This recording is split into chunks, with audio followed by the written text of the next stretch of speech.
এই বন্ধুরা, দেখো আজকে আমি ব্লগটা এখান থেকে শুরু করেছি। আমি চলে এসেছি কোথায় এসেছি বলো? দেখো এখানে বসে বসে মা তরকারি কাটছিল, সেটাও দেখছিলাম।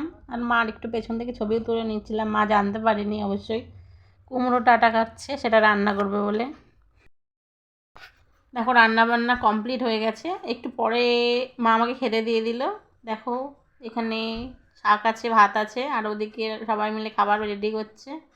আমার মা আর ভাইয়ের বউ দুজন মিলে রেডি করে দিচ্ছে, আমাকে আগে দিচ্ছে, ননদ বলে কথা, আগেই তো দিতে হবে তাই না বলো। তারপরে অনেকক্ষণ পরে রাস্তায় দেখো বেরিয়েছি সবাই একসাথে। বিকেলবেলা বাবার বাড়ি গেলে না সবাই মিলে একসাথে রাস্তা দাঁড়াতে ভালোই লাগে। তোমাদের কেমন লাগে জানিও। এইভাবে দেখো সবাই মিলে দাঁড়িয়ে আছি, মা আছে, কাকিমা আছে, সবাই মিলে দাঁড়িয়ে দাঁড়িয়ে একটু গল্প করে নিচ্ছি, সময়টাও কাটছে, ভালো লাগছে।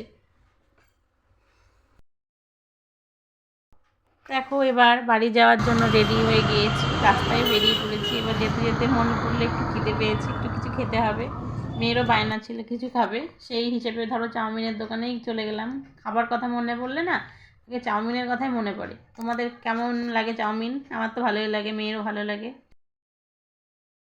দেখো চলে এসেছি করিমপুরের সরকার রেস্টুরেন্ট। তোমরা কে কে নাম শুনেছো বলো। আমরা তো মাঝে মাঝে এখানেই আসি, এখানে চাউমিনটা না খুব টেস্টি করে, খেতেও ভালো লাগে, বাড়ির মতোই হয়, ভীষণ টেস্টি।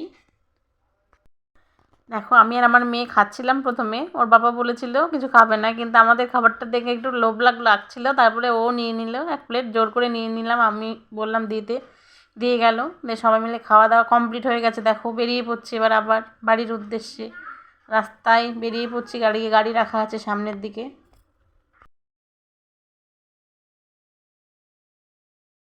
দেখো বাড়ি চলে এসেছি, বাড়ি চলে এসে একটু চা খাওয়ার ইচ্ছে হলো, ঠান্ডা তো বাইরে, এসে বা চা খেয়ে নিচ্ছি। আর ব্লগটা এখানে শেষ করি।